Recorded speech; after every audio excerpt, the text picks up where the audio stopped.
ഇവിടെ ലായനി എന്ന് പറയുമ്പോൾ നമുക്കറിയാം രണ്ടോ അതിലധികമോ ഘടകങ്ങൾ കൂടിച്ചേർന്ന ഏകാത്മക മിശ്രിതങ്ങളെയാണ് ലായനി എന്ന് പറയുന്നത്. ഏകാത്മക മിശ്രിതം എന്താണെന്നൊക്കെ കഴിഞ്ഞ ദിവസത്തെ ക്ലാസ്സിൽ നമ്മൾ ഡിസ്കസ് ചെയ്തതാണ്. അതായത് ഒരു ലായനിയുടെ എല്ലാ ഭാഗത്തും എന്തിന്റെ നമ്മുടെ ലീനം ലയിച്ചു ചേർന്ന അതിന്റെ കോൺസെൻട്രേഷൻ ഒക്കെ ഒരുപോലെയാണെങ്കിൽ അതിനെ നമ്മൾ വിളിക്കും ഏകാത്മക ലായനി എന്ന് വിളിക്കും എന്നൊക്കെ പറഞ്ഞു. അപ്പൊ നമ്മൾ പഠിക്കുന്ന ഏകാത്മക മിശ്രിതം എന്ന് വിളിക്കും. അത് എല്ലാ ലായനികളും എങ്ങനെയാണ് ഏകാത്മക മിശ്രിതങ്ങളാണെന്നൊക്കെയാണ് നമ്മൾ പഠിച്ചു വെച്ചിരിക്കുന്നത്. അപ്പൊ ഒരു ലായനി ഉണ്ടാവണമെങ്കിൽ ലീനവും വേണം ലായകവും വേണം. നമ്മൾ പഞ്ചസാര ലായനി ഉണ്ടാക്കുന്നു. പഞ്ചസാര ലായനി ഉണ്ടാക്കുന്ന സമയത്ത് പഞ്ചസാരയിൽ വെള്ളം ചേർത്തിട്ടാണ് എന്ത് ചെയ്യുന്നത്, പഞ്ചസാര ലായനി ഉണ്ടാക്കുന്നത്. അപ്പൊ പഞ്ചസാര എന്ന് പറയുന്നത് അവിടുത്തെ ലീനവും, ഇനി നമ്മൾ അതിനെ ലയിപ്പിക്കാൻ വേണ്ടിയിട്ട് എടുത്തത് എന്തിനാണ്, വെള്ളമാണ് അല്ലെ. അപ്പൊ ആ ജലത്തിനെ നമ്മൾ എന്താന്ന് പറയാം അവിടെ ലായകം അല്ലെങ്കിൽ സോൾവെന്റ് എന്ന് പറയും.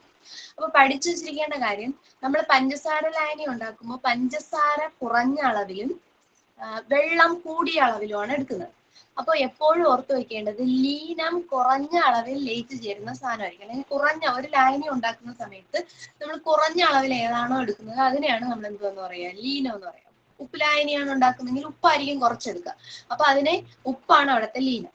പിന്നെ വെള്ളമാണ് രണ്ടാമത്തെ കമ്പോണന്റ് ആയിട്ട് വരുന്നതെങ്കിൽ വെള്ളം എപ്പോഴും ലായകമായിരിക്കും. വെള്ളം ഒരിക്കലും ലീനമാവത്തില്ല. അതുകൊണ്ടാണ് നമ്മൾ വെള്ളത്തിനെ സാർവിക ലായകം, യൂണിവേഴ്സൽ സോൾവെന്റ് എന്നൊക്കെ പറയാറുണ്ട് ജലത്തിന്. കാരണം എന്ന് പറഞ്ഞാല് നമ്മൾ ജലം ചേർത്തിട്ട് ഒരു ലായനി ഉണ്ടാക്കുന്നു എന്ന് പറഞ്ഞാല് എപ്പോഴും ലായകം എന്ത് തന്നെയായിരിക്കും, ജലം തന്നെ ആയിരിക്കും. പിടികിട്ടി? അപ്പൊ ലീനം എന്താന്ന് ഇപ്പൊ അറിയാം, ലായകം എന്താണെന്നറിയാം. ഇത് രണ്ടും കൂടെ ചേരുമ്പോഴാണ് ലായനി ഉണ്ടാകുന്നതെന്നും അറിയാം. ഞാനിനി ഇവിടെ ഒരു 2-3 ലായനിയുടെ പേരെഴുതാം, അല്ലെങ്കിൽ ലായനി എന്തൊക്കെ ചേർന്നിട്ടുണ്ടാവും എന്ന് എഴുതാം. ഇത് പറഞ്ഞിട്ടുണ്ടോ എന്ന് നോട്ടിൽ നിങ്ങൾ നോട്ട് ചെയ്തിട്ടുണ്ടോ എന്ന് ഒന്ന് പറയണേ. ഇവിടെ നമുക്ക് ഞാൻ പിച്ചള നിർമ്മിക്കണം. പിച്ചള എന്ന് പറഞ്ഞാല് നമുക്കറിയാം അതൊരു ലോഹമാണ്, മെറ്റലാണ്, ലോഹസങ്കര അല്ലേ, മെറ്റൽ എന്താണ് അലോയി എന്ന് പറയും. അപ്പൊ 2 മെറ്റൽ ചേർന്നിട്ടുണ്ടാകുന്ന ഒരു പുതിയ ലോഹമാണ് ഏതെന്ന് പറയുന്നത് നമ്മുടെ പിച്ചള എന്ന് പറയുന്നത്. അപ്പൊ ഈ പിച്ചള ഉണ്ടാക്കുന്നത് സിങ്കും ചെമ്പും ചേർത്തിട്ടാണ്. സിങ്ക് പ്ലസ് ചെമ്പ്, സിങ്കും ചെമ്പും ചേർത്തിട്ടാണ് എന്തുണ്ടാക്കുന്നത്, പിച്ചള ഉണ്ടാക്കുന്നത്. ഇനി നോക്കിയോ, അടുത്ത് ഞാൻ വേറൊരു ലായനി എഴുതും, പഞ്ചസാര ലായനിയിൽ എഴുതാം. പഞ്ചസാര ലായനി. പഞ്ചസാര ലായനി ഉണ്ടാകുമ്പോ പഞ്ചസാര ലായനിയില് പഞ്ചസാരയും പിന്നെ എന്തും ചേർക്കുന്നു, ജലവും ചേർക്കുന്നു. പഞ്ചസാരയും ജലവും ചേർക്കുന്നു. ഇനി ഞാൻ മൂന്നാമത് വേറൊരു ലായനി എടുക്കുന്നു. ഇപ്പോ സോഡ വാട്ടർ എടുക്കുന്നു. സോഡ വാട്ടർ എടുക്കുമ്പോഴത്തേക്കും അതിനകത്ത് കാർബൺ ഡൈ ഓക്സൈഡിനെ ജലത്തിൽ ലയിപ്പിച്ചിട്ടാണ് നമ്മൾ എന്തുണ്ടാക്കുന്നത്, സോഡ വാട്ടർ ഉണ്ടാക്കുന്നതെന്നൊക്കെ പഠിച്ചിട്ടുണ്ട്. അപ്പൊ ഇപ്പൊ എന്റെ കയ്യിൽ 3 ലായനി ഉണ്ട്. എടാ ലായനി എന്ന് പറയുമ്പോൾ നിങ്ങൾക്ക് ഒരു സംശയം തോന്നും, പിച്ചള അത് ലോഹസങ്കരമല്ലേ, അതിങ്ങനെ ലായനി ആയിട്ട് പറയും എന്നൊക്കെ വിചാരിക്കും. നമ്മളവിടെ ഒരു ലായനി എപ്പോഴും ദ്രാവക രൂപത്തിൽ തന്നെ ഇരിക്കണമെന്ന് എങ്ങും പറഞ്ഞിട്ടില്ല. ഏകാത്മക മിശ്രിതം ആയിരിക്കണമെന്ന് മാത്രമേ പറഞ്ഞിട്ടുള്ളൂ. ഇല്ലേ, 2ഓ അതിലധികമോ ഘടകങ്ങൾ കൂടിച്ചേർന്നാൽ നമുക്ക് ലായനി എന്ന് പറയാം. അത് ഏകാത്മക മിശ്രിതം ആവണം എന്നൊരു കാര്യമേ പറഞ്ഞുള്ളൂ. അല്ലാതെ നമ്മളവിടെ അത് ലിക്വിഡ് ഫോമിൽ തന്നെ വേണം എന്നൊന്നും നിർബന്ധമൊന്നുമില്ല. അതുകൊണ്ട് ഇതും ഒരു ലായനിയാണ്. നോക്ക്, നമുക്കിതിൽ ഏതിനെ വേണമെങ്കിൽ, ഇതിൽ 2 ഏതിനെ വേണമെങ്കിൽ നമുക്ക് ലീനമായിട്ട് എടുക്കാം. അപ്പൊ കുറഞ്ഞ അളവിൽ സിങ്ക് ആണ് ഉള്ളതെന്ന് വിചാരിക്കാം. അപ്പൊ സിങ്ക് ആണ് ഇവിടുത്തെ എന്ത്, ലീനം. ഇത് ലായകം. രണ്ടാമത്തേതിൽ പഞ്ചസാര ലീനം, ജലം ലായകം. മൂന്നാമത്തേതിൽ കാർബൺ ഡൈ ഓക്സൈഡ് ലീനം, അടുത്ത ജലം ലായകം ആണല്ലോ, സംശയമില്ല. എടാ നമുക്ക് ഇനി നോക്കാവേ. നോക്കിക്കോ, സിങ്കിന്റെ അവസ്ഥ എന്ന് പറയുന്നത് സോളിഡ് അവസ്ഥയാണ്. അതായത് ഖരാവസ്ഥയിലാണ് സിങ്ക് ഇരിക്കുന്നത്. സോളിഡ് ആണ് സിങ്ക്. ചെമ്പെന്ന് പറയുന്നത് ഒരു മെറ്റലാണ്, അതും സോളിഡ് തന്നെയാണ്. നമുക്ക് കിട്ടിയ ലായനി പിച്ചളയാണ്, അതും എന്ത് തന്നെയാണ്, സോളിഡ് തന്നെയാണ്. കിട്ടിയോ? അപ്പൊ ആദ്യത്തെ സ്റ്റേജിൽ അല്ലെങ്കിൽ ആദ്യത്തെ എക്സാമ്പിൾ നോക്കിക്കഴിഞ്ഞാല് ലീനവും ലായകവും എന്തും നമ്മുടെ ലായനിയും ഏതിൽ തന്നെയാണ്, സോളിഡ് സ്റ്റേറ്റിൽ തന്നെയാണ്. രണ്ടാമത് പഞ്ചസാര എടുക്കുമ്പോൾ പഞ്ചസാര സോളിഡ്, ജലം ലിക്വിഡ് ആണ്. നമുക്ക് കിട്ടുന്ന പഞ്ചസാര ലായനിയും ലിക്വിഡ് ആണ്. രണ്ടാമത് നോക്കൂ, മൂന്നാമത് നോക്കൂ, കാർബൺ ഡൈ ഓക്സൈഡ് എന്ന് പറയുന്നത് ഒരു ഗ്യാസ് ആണ്, ജലം എന്ന് പറയുന്നത് ലിക്വിഡ് ആണ്, നമ്മുടെ ലായനി സോഡ വാട്ടർ എന്ന് പറയുന്നത് ലിക്വിഡ് ആണ്. ഇങ്ങനെയല്ലേ നമുക്ക് കിട്ടിയത്. അപ്പൊ നമ്മൾ ഈ മൂന്നെണ്ണത്തിന്റെയും അവസ്ഥകളെ കമ്പയർ ചെയ്ത് നോക്കിയാൽ നിങ്ങൾക്ക് മനസ്സിലാവും ലീനം മാറുന്നുണ്ട്. ലീനം സോളിഡ് ആവാം, ഗ്യാസ് ആവാം, ഇനി ലിക്വിഡ് ആവുന്നതും ഉണ്ടാവാം, എന്തെങ്കിലും ആയിക്കോട്ടെ. പക്ഷെ നിങ്ങളെ ലായകം നോക്കണേ. ചെമ്പ്, ആദ്യത്തേലെ ലായകം സോൾവെന്റ് ചെമ്പാണ്, രണ്ടാമത്തേലെ ലായകം ജലമാണ്, മൂന്നാമത്തേലതും ജലമാണ്. ആദ്യത്തേത് സോളിഡ് സ്റ്റേറ്റ്, രണ്ടാമത്തെ ലിക്വിഡ്, മൂന്നാമത്തെ ലിക്വിഡ്. ഇതേ സ്റ്റേറ്റ് തന്നെയല്ലേ നമ്മുടെ ലായനിക്കും? നമ്മുടെ ആദ്യത്തേല് സോൾവെന്റ് സോളിഡ്, അപ്പൊ നമ്മുടെ ലായനിയും സോളിഡ്. രണ്ടാമത്തേല് ജലം ലിക്വിഡ് ആണ്, നമ്മുടെ ലായനിയും ലിക്വിഡ്. മൂന്നാമത്തേല് നമ്മുടെ സോൾവെന്റ് ആയിട്ടുള്ള ജലം ലിക്വിഡ് ആണ്, സോഡ വാട്ടർ എന്തായിരിക്കും? ലിക്വിഡ്. അപ്പൊ പഠിച്ചു വെക്കേണ്ട കാര്യം ഈ പോയിന്റ് ആയിട്ട് പഠിച്ചു വെക്കേണ്ടത്, ഒരു ലായനി എപ്പോഴും ലായകത്തിന്റെ അവസ്ഥ സ്വീകരിക്കും. ലായകം ഏതവസ്ഥയിലാണോ ആ അവസ്ഥയിലായിരിക്കും നമ്മുടെ ലായനി കാണപ്പെടുന്നത്. കാരണം എന്താണ്? നമ്മൾ എടുക്കുന്ന സാധനത്തിൽ കൂടുതൽ ലായകമാണ്, കുറച്ച് എമൗണ്ടിൽ മാത്രമേ ലീനമുള്ളൂ. അതുകൊണ്ട് എപ്പോഴും ലായനി ഏതവസ്ഥയിലാണ് കാണപ്പെടുന്നത്? ലായകത്തിന്റെ അവസ്ഥയിൽ കാണപ്പെടും. ക്ലിയർ ആയോ? ആ പോയിന്റ് മനസ്സിലായോ? അപ്പൊ നമുക്ക് ഒരു താഴെ പറയുന്നവയിൽ ശരിയായ പ്രസ്താവന ഏത്, അല്ലെങ്കിൽ തെറ്റായ പ്രസ്താവന ഏത് എന്നൊക്കെ പറഞ്ഞിട്ട് ചിലപ്പോൾ ഈ ഇങ്ങനത്തെ ഒരു പ്രസ്താവനയെ ശരിയോ തെറ്റോ ഒക്കെ ആക്കി കൊടുത്തേക്കാം. അപ്പൊ വായിച്ച് മനസ്സിലാക്കി എടുത്തോളാം. ഒരു ലായകൽ ഏതവസ്ഥയിലാണോ ആ അവസ്ഥയിലായിരിക്കും ലായനിയും രൂപപ്പെടുക. ക്ലിയർ ആയോ? മനസ്സിലായോടാ? ഓക്കെ ആണോ? ഓക്കെ ആണ്. അപ്പൊ നമുക്ക് അടുത്ത നമ്മൾ ഇത് കഴിഞ്ഞ് നമ്മൾ അടുത്തതിലോട്ട് പോകണേ. ഇപ്പൊ നമ്മൾ ഒരു ലായനി ഉണ്ടാക്കുമ്പോൾ ലായകത്തിനെ ലയിപ്പിക്കുന്ന കാര്യം പറഞ്ഞു. പഞ്ചസാര ലായനിയിൽ എടുത്തിട്ട് പഞ്ചസാരയെ ലയിപ്പിച്ചിട്ടാണ് ഉണ്ടാക്കാന്ന് പറയും. അപ്പൊ നമ്മൾ എത്ര എമൗണ്ട് ലീനം അതിനകത്ത് ചേർക്കുന്നു, ലീനത്തിന്റെ അളവ് എത്രത്തോളം പഞ്ചസാര അതിനകത്ത് ചേർക്കും.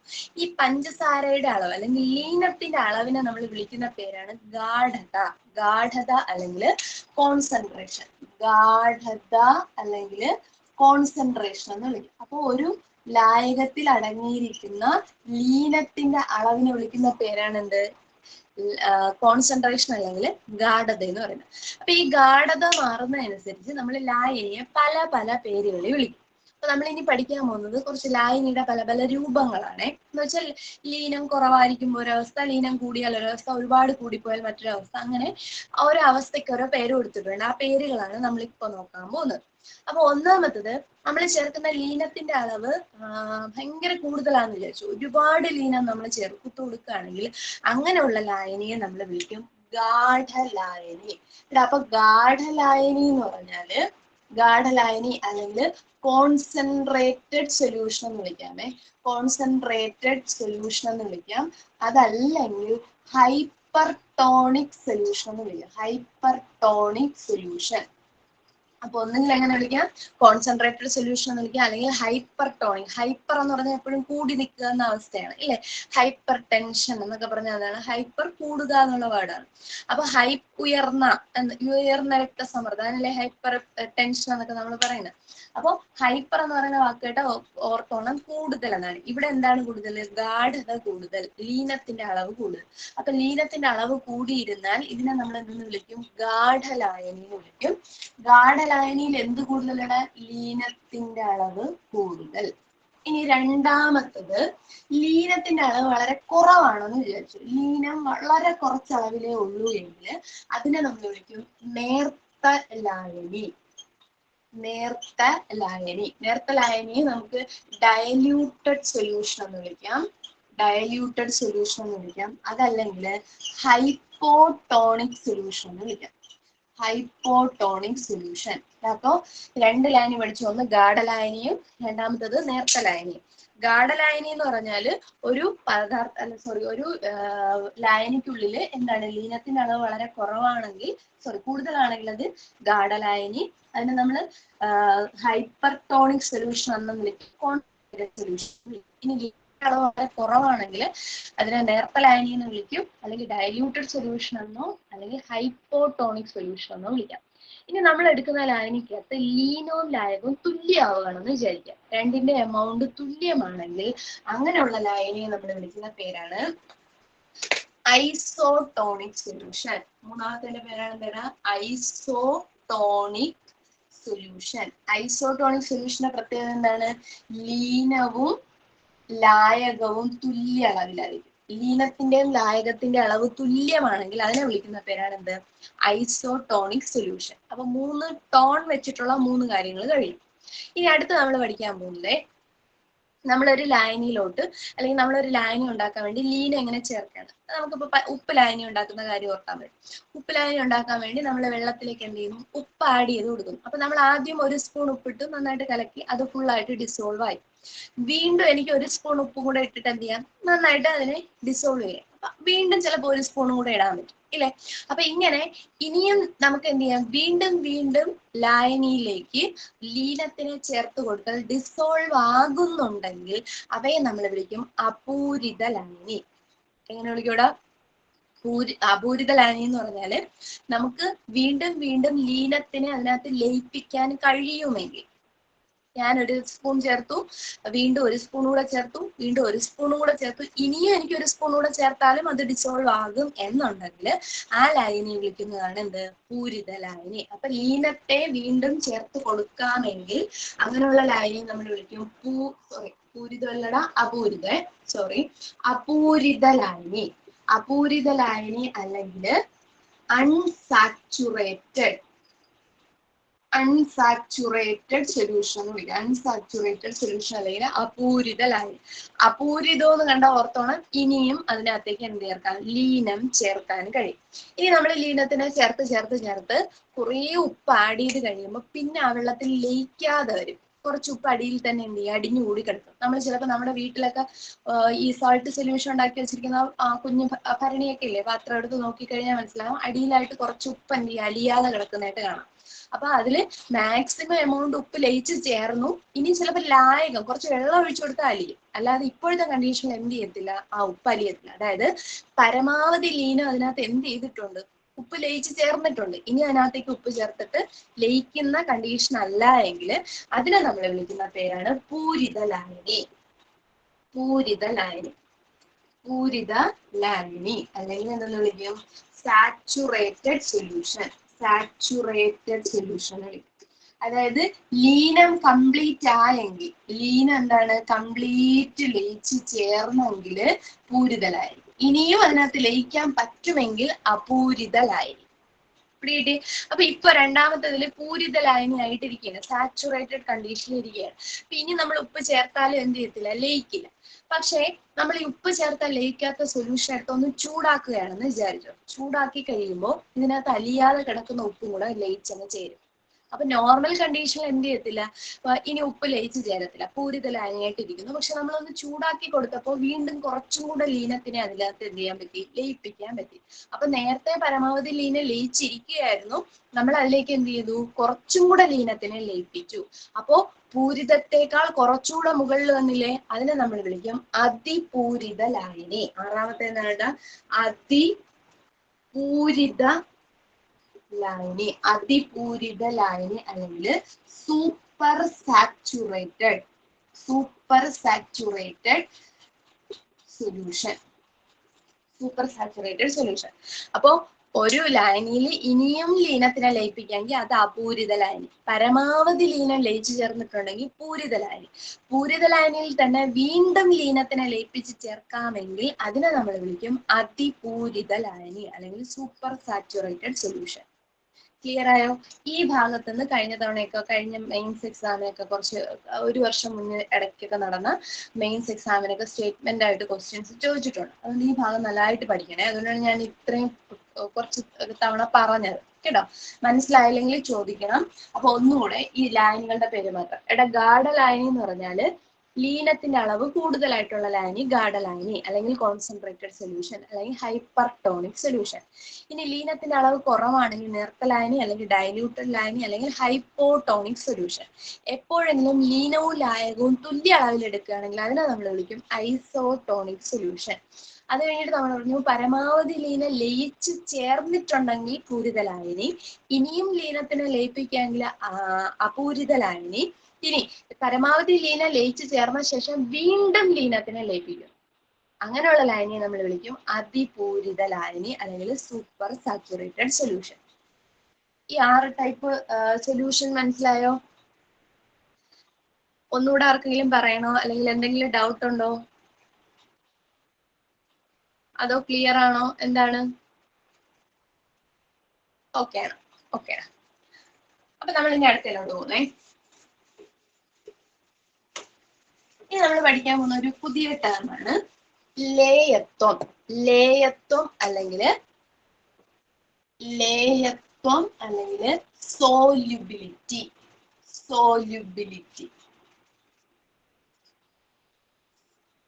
ഞാനൊരു ബീക്കറിനകത്ത് കുറച്ച് വെള്ളം എടുത്ത് വെച്ചിട്ടുണ്ടെന്ന് വിചാരിച്ചു. ഈ വെള്ളം ഒരു 100 ഗ്രാം വെള്ളം ഉണ്ടെന്ന് വിചാരിക്കാം. 100 ഗ്രാം വെള്ളം ഞാൻ ഇതിനകത്ത് എടുത്ത് വെച്ചിട്ടുണ്ട്. വെള്ളം ഇതിനകത്ത് എടുത്ത് വെച്ചിട്ടുണ്ട്. അപ്പൊ ഞാൻ ഇതിൽ ഒരു പഞ്ചസാര ലായനി ഉണ്ടാക്കാൻ പോവുകയാണേ. അപ്പൊ ഞാന് 100 ഗ്രാം വെള്ളം എടുത്ത് വെച്ചു. ഇതിലേക്ക് എന്ത് ചെയ്യുന്നു? കുറച്ച് പഞ്ചസാര, ഒരു 10 ഗ്രാം പഞ്ചസാര ഇട്ട് നോക്കി. അപ്പൊ കംപ്ലീറ്റ് ആയിട്ട് അതിൽ ഡിസോൾവ് ആയി. വീണ്ടും ഞാൻ ഒരു 10 ഗ്രാം കൂടെ ഇട്ട് നോക്കി, അപ്പോഴും ഡിസോൾവ് ആയി. പിന്നെ ഞാനൊരു 10 ഗ്രാം കൂടെ ഇട്ടപ്പം ഡിസോൾവ് ആകാൻ കുറച്ച് സമയം എടുത്തു, എന്നാലും ഡിസോൾവ് ആയി. അപ്പൊ നമുക്ക് മനസ്സിലാവുന്നുണ്ട് ലീനം ലയിക്കാനുള്ള ഒരു ലിമിറ്റ് ആവുന്നുണ്ട് എന്ന് മനസ്സിലായി. വീണ്ടും ഞാനൊരു 5 സ്പൂൺ ചേർത്തു. അപ്പോൾ കുറച്ച് സമയം എടുത്തെങ്കിലും കംപ്ലീറ്റ് ആയിട്ട് ലയിച്ചു. പിന്നെ ഞാൻ കുറേശ്ശെ 1 ഗ്രാം വെച്ചിട്ട് ചേർത്തു. അപ്പോ ഒരു 36, 37 ഗ്രാം ഒക്കെ ആയതിനു ശേഷം പിന്നെ ഞാൻ ഇടുന്ന ലീനം അതിനകത്ത് ലയിക്കുന്നില്ല എന്ന് വിചാരിക്കാം. ലീനം ഇനി ലയിക്കുന്നില്ല എന്ന് പറഞ്ഞാൽ ലായനി പൂരിത ലായനി ആയി എന്നാണ് അർത്ഥം. അപ്പൊ ഞാൻ 100 ഗ്രാം ലായകമാണ് എടുത്തത്, വെള്ളമാണ് എടുത്തത്. അതിലേക്ക് ഒരു 36, 37 ഗ്രാം എന്ന് വിചാരിച്ചു. ഇത് കറക്റ്റ് ഒന്നുമല്ല, മനസ്സിലാവാൻ വേണ്ടി വെറുതെ പറയുന്നതാണ്. ഒരു 37 ഗ്രാം പഞ്ചസാര ചേർത്തപ്പോഴാണ് ഈ ലായനി പൂരിതമായത്. എങ്കിൽ ഈ 37 ഗ്രാമിനെ വിളിക്കുന്ന പേരാണ് സോല്യൂബിലിറ്റി. മനസ്സിലായോ? അപ്പൊ സോല്യൂബിലിറ്റി എന്ന് പറഞ്ഞാല് 100 ഗ്രാം ലായകത്തെ പൂരിതമാക്കാൻ ആവശ്യമായ ലീനത്തിന്റെ അളവിനെ ഗ്രാമിൽ പ്രസ്താവിക്കുന്നതാണ് സോല്യൂബിലിറ്റി. അപ്പൊ ഒന്നുകൂടെ പറയാം, നമ്മൾ എടുത്ത വെള്ളം 100 ഗ്രാം, പഞ്ചസാര ആഡ് ചെയ്തപ്പോഴും നമ്മൾ അളന്നത് ഗ്രാമിലാണ്. അപ്പൊ എത്ര ഗ്രാം പഞ്ചസാര ഇട്ടപ്പോഴാണോ ലായനി പൂരിതമായത്, ആ സമയത്തുള്ള പഞ്ചസാരയുടെ അളവിനെ, അത് ഗ്രാമിലായിരിക്കണം കേട്ടോ, ഗ്രാമിൽ ഇട്ട പഞ്ചസാരയുടെ അളവിനെ വിളിക്കുന്ന പേരാണ് സോല്യൂബിലിറ്റി അല്ലെങ്കിൽ ലേയത്വം. ക്ലിയർ ആയോ? ഒന്നുകൂടെ പറയാം, 100 ഗ്രാം ലായകത്തെ പൂരിതമാക്കുന്നതിന് ആവശ്യമായ ലീനത്തിന്റെ അളവിനെ ഗ്രാമിൽ പ്രസ്താവിക്കുന്നതാണ് എന്ത്? സോല്യൂബിലിറ്റി. സത്യത്തിൽ ലീനത്തിന്റെ അളവിനെ തന്നെ, ഗാഢത എന്നൊക്കെ നമ്മൾ നേരത്തെ പറഞ്ഞില്ലേ, അത് തന്നെയാണ് പറയുന്നത്. കുറച്ചുകൂടെ നല്ലൊരു ടേം ആയിട്ടാണ് എന്ത് ഉപയോഗിക്കുന്നത്, കുറച്ചുകൂടെ ആക്യുറേറ്റ് ആയിട്ടുള്ള ടേം ആയിട്ടാണ് സോല്യൂബിലിറ്റി എന്ന് പറയുന്ന വേർഡ് ഉപയോഗിക്കുക. അപ്പൊ നമ്മൾ ലീനത്തിന്റെ അളവിനെ കൂടുതൽ സമയവും ഗാഢത എന്ന് പറയുന്നതിനേക്കാളും സോല്യൂബിലിറ്റി എന്ന് പറയുന്ന വാക്ക് വെച്ചിട്ടാണ് റെപ്രസെന്റ് ചെയ്യുന്നത്. പിടിയിട്ട. അപ്പൊ 100 ഗ്രാം ഇവിടെയുള്ള ലായകത്തിനെ പൂരിതാക്കാൻ 35 അല്ലെങ്കിൽ 37 ഗ്രാം ഷുഗർ വേണ്ടി വന്നു. അപ്പൊ ഈ ലായനിയുടെ സോല്യൂബിലിറ്റി എത്രയെന്ന് വെച്ചാൽ 37 ഗ്രാം ആണ്. അപ്പൊ ഒരു ലായനിയുടെ സോല്യൂബിലിറ്റി 50 ഗ്രാം എന്ന് പറഞ്ഞാൽ നിങ്ങൾ എന്ത് മനസ്സിലാക്കും? 100 ഗ്രാം ലായകം ഉണ്ടായിരുന്നു, ആ ലായകത്തിൽ 50 ഗ്രാം ലീനം ചേർത്തപ്പോഴാണ് അത് പൂരിതമായത്. അതാണ് മീൻ ചെയ്യുന്നത്. ക്ലിയർ ആയടാ? ഈ സോല്യൂബിലിറ്റി എന്ന് പറയുന്നത് നമുക്ക് വ്യത്യാസപ്പെടുത്താൻ പറ്റും. ഞാൻ തൊട്ട് മുന്നേ പറഞ്ഞില്ലേ, ഒരു ലായനി പൂരിതമായിട്ടിരുന്നാലും നമുക്ക് വീണ്ടും കുറച്ചും കൂടെ താപനിലയൊക്കെ കൂട്ടി കൊടുക്കുമ്പോഴത്തേക്കും എന്ത് ചെയ്യാൻ പറ്റും? ഈ ലായനിയുടെ കുറച്ചുകൂടെ ലീനത്തിനെ ലയിപ്പിക്കാൻ പറ്റും. അപ്പൊ 37 ഗ്രാം ഇപ്പൊ ലയിച്ച് പൂരിതമായിട്ടിരിക്കുന്ന ലായനിയെ ഞാൻ കുറച്ചും കൂടെ താപനില കൂട്ടി ചൂടാക്കി കഴിഞ്ഞാൽ 37 എന്നുള്ളത് എനിക്കൊരു 40 ഗ്രാം വരെ എന്ത് ചെയ്യാൻ പറ്റും? ലീനത്തിനെ ലയിപ്പിക്കാൻ പറ്റും. അപ്പൊ നേരത്തെ 37 ആയിരുന്നു സോല്യൂബിലിറ്റി, ഇപ്പൊ അത് എത്രയായി? 40 ഗ്രാം ആയി. അപ്പൊ സോല്യൂബിലിറ്റി മാറിയില്ലേ? അപ്പൊ സോല്യൂബിലിറ്റിയെ സ്വാധീനിക്കുന്ന ഒന്നാമത്തെ ഘടകമാണ് താപനില. താപനില മാറുമ്പോൾ എന്ത് ചെയ്യും? സോല്യൂബിലിറ്റി മാറും. രണ്ടാമത്തതാണ് ലീനത്തിന്റെ സ്വഭാവം. ലീനത്തിന്റെ സ്വഭാവം എന്ന് പറഞ്ഞാൽ വേറെ ഒന്നുമില്ല. ഇപ്പൊ എനിക്ക് പഞ്ചസാര വെള്ളത്തിൽ ലയിപ്പിക്കണമെന്ന് വിചാരിക്കാം. പഞ്ചസാര അല്ലെങ്കിൽ നിങ്ങൾ ഉപ്പിന്റെ കാര്യം കേട്ടോ, നമുക്ക് നല്ല ഈ കല്ലുപ്പും വാങ്ങാനായിട്ട് കിട്ടും, പൊടിയുപ്പും വാങ്ങാനായിട്ട് കിട്ടും. ഇതിലേതാണ് ആദ്യം വെള്ളത്തിലിട്ട പെട്ടെന്ന് ലയിക്കുന്ന ഏതാണ്? പൊടിയുപ്പാണ്. കല്ലുപ്പ് വെള്ളത്തിലിട്ട് കഴിഞ്ഞാൽ കുറച്ച് സമയം എടുക്കും, കുറച്ച് വലിയ ക്രിസ്റ്റൽസ് ആയതുകൊണ്ട് തന്നെ അത് ലയിക്കാനായിട്ട് എന്ത് ചെയ്യും? കുറച്ചുകൂടെ സമയം എടുക്കും. അപ്പൊ പദാർത്ഥത്തിന്റെ സ്വഭാവം, ഒരെണ്ണം വലിയ ക്രിസ്റ്റൽസ് ഉള്ളതായിരുന്നു, ഒന്ന് വളരെ ചെറിയ ക്രിസ്റ്റലാണ്. അപ്പൊ അതെന്ത് ചെയ്തു? ചെറിയ ക്രിസ്റ്റലുള്ള പെട്ടെന്ന് ലയിച്ചില്ലേ? ഇതുപോലെ പദാർത്ഥത്തിന്റെ സ്വഭാവം മാറുന്നത് എന്തിനെ സ്വാധീനിക്കാറുണ്ട്? ലയത്വത്തെ സ്വാധീനിക്കാറുണ്ട് കേട്ടോ. അപ്പൊ ലയത്വത്തെ സ്വാധീനിക്കുന്ന 2 ഘടകങ്ങളിൽ ഒന്ന് പദാർത്ഥത്തിന്റെ സ്വഭാവവും രണ്ടാമത്തെ താപനിലയും. രണ്ട് കാര്യങ്ങൾ കിട്ടിയാ? സോലിബിലിറ്റി എന്താണെന്നും സോലിബിലിറ്റിയെ സ്വാധീനിക്കുന്ന ഫാക്ടേഴ്സ് എന്തൊക്കെയാണെന്നും മനസ്സിലായോ? ക്ലിയറാ? എടാ ഇനി നോക്കിയോ, ഇനി നമ്മൾ പഠിക്കുന്ന കാര്യം ഭയങ്കര ഇമ്പോർട്ടന്റ് ആയിട്ടുള്ള കാര്യമാണ്. ഒരുപാട് പരീക്ഷയ്ക്ക് ചോദിച്ചിട്ടുള്ളതാണ്. 10ാം ക്ലാസ്സിലൊക്കെ ഇത് ചെറുതായിട്ടൊക്കെ ഒന്ന് പറഞ്ഞു പോകുന്നുണ്ട്. സത്യത്തിൽ ഇതിനെ കുറിച്ച് കൂടുതൽ ഡീറ്റെയിൽ ആയിട്ടൊക്കെ നമ്മൾ പഠിക്കുന്നത് +1 ക്ലാസ്സിലൊക്കെയാണ്. +1 കെമിസ്ട്രിയിലാണ് പഠിക്കുന്നത്. പക്ഷെ നമുക്കിവിടെ അത്യാവശ്യം വേണ്ട കുറച്ച് കാര്യങ്ങളൊക്കെ പഠിച്ചിട്ട് പോകുന്നു. സ്കൂൾ ടെക്സ്റ്റിൽ ഇതിപ്പം 10ാം ക്ലാസ്സിലെ പുസ്തകത്തിലൊക്കെ ചെറുതായിട്ട് ആ പേരുകൾ മാത്രമൊക്കെ ഒന്ന് പറഞ്ഞു പോകുന്നതേ ഉള്ളൂ. പക്ഷെ നമ്മളിപ്പോൾ ഡീറ്റെയിൽ ആയിട്ട് അതെങ്ങനെ കണ്ടുപിടിക്കുമെന്നൊക്കെ പഠിക്കും കേട്ടോ. അപ്പൊ നമുക്ക് ഈ ലേയത്വം കണ്ടുപിടിക്കണം, അല്ലെങ്കിൽ ഒരു ലായനിയിലുള്ള ലീനത്തിന്റെ ഗാഢത കണ്ടുപിടിക്കണം. അപ്പൊ ഈ ലീനത്തിന്റെ ഗാഢത പ്രസ്താവിക്കുന്നതിന് വേണ്ടി നമ്മളിൽ കുറെ അളവുകളുണ്ട്. കുറെ തരത്തിൽ നമുക്ക് എന്ത് ചെയ്യാം, ലീനത്തിന്റെ ഗാഢതയെ പറയാൻ പറ്റും. അപ്പൊ ഒരു 6-7 തരമുണ്ട്. അതിലൊരു 3-4 എണ്ണം നമ്മൾ പഠിച്ചിരിക്കണം. അപ്പൊ ഒന്നാമത്തതിന്റെ പേരാണ് മാസ് പെർസെന്റേജ്. ഒന്നാമത്തെ പേരെന്താ? Mass percentage. മലയാളത്തിൽ മാസ് പെർസെന്റേജ് എന്ന് തന്നെയാണ് എഴുതി കാണുന്നത് കേട്ടോ. അപ്പൊ മാസ് പെർസെന്റേജ്. രണ്ടാമത്തത് വോളിയം പെർസെന്റേജ്. നോട്ടിൽ എഴുതുമ്പോൾ നിങ്ങൾ പെർസെന്റേജ് എന്ന് എഴുതിക്കോണേ, ഞാൻ എഴുതി എളുപ്പത്തിന് ചിഹ്നം ഇട്ടെന്നേ ഉള്ളൂ. മൂന്നാമത്തത് മൊളാരിറ്റി. മൊളാരിറ്റി ആണേ, ഓർമ്മിച്ചോളെ, മൊളാരിറ്റി. നാലാമത്തത് മൊളാലിറ്റി. അഞ്ചാമത്തത് parts per million. Parts per million. ആറാമത്തത് നോർമാലിറ്റി. പിന്നെ ഒരെണ്ണം ഉള്ളത് മോൾ ഫ്രാക്ഷൻ എന്ന് പറഞ്ഞിട്ട് ഒരെണ്ണമുണ്ട്. മോൾ ഭിന്നം അല്ലെങ്കിൽ മോൾ ഫ്രാക്ഷൻ എന്ന് പറഞ്ഞിട്ട് ഒരെണ്ണമുണ്ട്. ഇത്രയാണ് സാധാരണ എന്ത് ചെയ്യുന്നത്, നമ്മുടെ ലീനത്തിന്റെ അളവ് പ്രസ്താവിക്കാനായിട്ട് ഉപയോഗിക്കുന്ന യൂണിറ്റ് അല്ലെങ്കിൽ ഒരു അളവുകൾ എന്ന് വേണമെങ്കിൽ പറയാം. എത്രത്തോളം ലീനം അതിനകത്തുണ്ട് എന്നുള്ളത് നമുക്ക് ഇതിൽ ഏതെങ്കിലുമൊക്കെ മെത്തേഡ് വെച്ചിട്ട് എന്ത് ചെയ്യാൻ പറ്റും, കണ്ടുപിടിക്കാനായിട്ട് പറ്റും. നോക്കിയോ, അപ്പൊ ആദ്യം നമ്മൾ എഴുതിയിരിക്കുന്നത് മാസ് പെർസെന്റേജ്. ഇവിടെ മാസ് പെർസെന്റേജ് എന്ന് പറഞ്ഞാൽ ഇത്രേ ഉള്ളൂ. നമ്മളൊരു ലായനി എടുക്കുന്നു. ഈ ലായനിയുടെ മൊത്തം ഭാരത്തില് എത്ര ഭാഗം എന്തുണ്ട്, ലീനം ഉണ്ട് എന്നുള്ളതാണ്. അതായത് ഇപ്പൊ ഞാൻ 100 ഗ്രാം ലായനി എടുക്കുന്നു എന്ന് വിചാരിച്ചത്. ലായനിയാണ്, ലായകത്തിന്റെ അളവല്ല. പഞ്ചസാര ലായനി 100 ഗ്രാം ഞാൻ എടുത്തു വെച്ചിരിക്കുന്നത്. 100 ഗ്രാം പഞ്ചസാര ലായനി ഉണ്ട്. അതിനകത്ത് എത്ര ഗ്രാം ആണ് നമ്മുടെ പഞ്ചസാരയുടെ അളവെന്ന് നോക്കും. അതായത് നമ്മൾ നേരത്തെ പറഞ്ഞില്ലേ സോലിബിലിറ്റി കാര്യം, എക്സാമ്പിൾ ആയിട്ട് ചെയ്ത് കാണിക്കണേ. ഒരു 25 ഗ്രാം പഞ്ചസാരയാണ് നമ്മുടെ 100 ഗ്രാം ലായനിയിലുള്ള. പഞ്ചസാര ലായനി ഉണ്ട്, അതിന് 25 ഗ്രാം എന്താണ് പഞ്ചസാരയും ബാക്കി 75 ഗ്രാം ജലവുമാണ്. അപ്പൊ 100-ൽ 25 ഗ്രാം ആണ് എന്തുള്ളത്, നമ്മുടെ പഞ്ചസാര ഉള്ളത്. ഈ പഞ്ചസാരയെ നമ്മൾ പെർസെന്റേജിലോട്ട് ആക്കുമ്പോൾ ഇങ്ങനെയല്ലേ വരിക. അപ്പൊ 1/4 × 100 എന്ന് വരും. അപ്പൊ 25% എന്ന് വരും അല്ലേ. അപ്പൊ മാസ് പെർസെന്റേജ് കണ്ടുപിടിക്കാൻ പറഞ്ഞാൽ ഇങ്ങനെയാണ് ചെയ്യേണ്ടത്. നമുക്ക് കണക്കൊന്നും ചോദിക്കത്തില്ല, എന്നാലും പഠിച്ചു വെച്ചിരിക്കണം. ഒരു ലായനിയിലെ അടങ്ങിയിരിക്കുന്ന ലീനത്തിന്റെ അളവിനെ ശതമാനത്തിൽ പ്രസ്താവിക്കുന്നത്. ശതമാനത്തിൽ മീൻസ് 100-ൽ എത്ര വരും എന്നുള്ളതാണ്. ഇപ്പൊ ലായനിയുടെ അളവ് ഒരു 500 ഗ്രാം ആയിരുന്നു എന്ന് വിചാരിച്ചു. മൊത്തം എടുത്ത ലായനി 500 ഗ്രാം ഉണ്ടായിരുന്നു എന്ന് വിചാരിച്ചു. എങ്കിൽ എന്ത് ചെയ്യും, ഇതും കൂടെ ക്യാൻസൽ ചെയ്യുമ്പോൾ 5 എന്ന് വരും. എത്ര ശതമാനം എന്ന് വരും, 5% എന്ന് വരും ഇല്ലേ, 5% എന്ന് വരും. അപ്പൊ ലായനിയുടെ അളവ് എത്ര ആണെങ്കിലും ആവും കേട്ടോ. അതിനകത്ത് എത്ര മാത്രം ലീനം ഉണ്ടെന്ന് നോക്കുക, അതിനെ ശതമാനത്തിലോട്ട് ആക്കുക. അതിനാണ് നമ്മൾ എന്തെന്ന് പറയുന്നത്, മാസ് പെർസെന്റേജ് എന്ന് പറയുന്നത്. അപ്പൊ ലായനിയുടെ മാസ് ആണ് എടുക്കേണ്ടത്, ലീനത്തിന്റെയും മാസ് ആണ് എടുക്കേണ്ടത്. അപ്പോ ഒരു ലായനിയിൽ അടങ്ങിയിരിക്കുന്ന ലീനത്തിന്റെ മാസിനെ ശതമാനത്തിൽ പ്രസ്താവിക്കുന്നതാണ് എന്തെന്ന് പറയുന്നത്, മാസ് പെർസെന്റേജ്. ഇനി ഇതേ സാധനം തന്നെ നമ്മൾ അതിന്റെ വ്യാപ്തം വെച്ചിട്ട് പറയുന്നു എന്ന് വിചാരിച്ചോ. അതായത് ലായനിയുടെ അളവ് ഗ്രാം മാറ്റിയിട്ട് നമ്മൾ എന്ത് ചെയ്യുന്നു, വ്യാപ്തം പറയണം. അപ്പൊ മൊത്തം ലായനി 500 ലിറ്റർ ലായനി ഉണ്ടായിരുന്നു. അതിനകത്ത് ഒരു 100 ലിറ്റർ ആണ് നമ്മുടെ എന്ത് ലീനം എങ്കിൽ അതിനെ ശതമാനത്തിലേക്ക് മാറ്റുമ്പോൾ എത്രയെന്ന് വരും, 100/5 20% എന്ന് വരും ഇല്ലേടാ. 5 20% 20% എന്ന് വരില്ലേ. അപ്പൊ വോളിയത്തിനെയാണ് നമ്മൾ ശതമാനത്തിലോട്ട് പ്രസ്താവിക്കുന്നതെങ്കിൽ അതിനെ വിളിക്കും വോളിയം പെർസെന്റേജ്. പിടികിട്ടിയോ?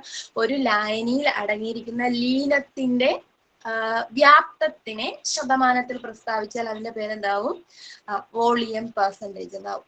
അപ്പൊ ഒരു തവണ കൂടെ, മാസ് പെർസെൻറ്റേജ് എന്ന് പറഞ്ഞാൽ മൊത്തം ലായനിയിൽ എത്ര ഭാഗത്ത് ലീനമുണ്ട്, രണ്ടും ഗ്രാമിലായിരിക്കണം.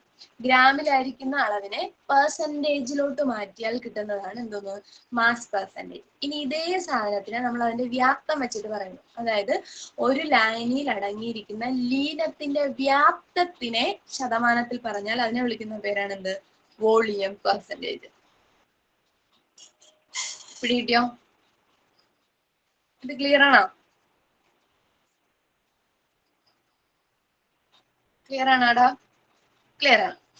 അടുത്ത നോക്കണേ. അടുത്ത നമ്മൾ പറയുന്നത് മൊളാരിറ്റി ആണ്. മൊളാരിറ്റി. ഈ മൊളാരിറ്റി എന്ന് പറഞ്ഞാല്, മൊളാരിറ്റി കണ്ടുപിടിക്കണമെങ്കിൽ ആദ്യം നമുക്ക് മോളുകളുടെ എണ്ണം കണ്ടുപിടിക്കാൻ അറിയാം.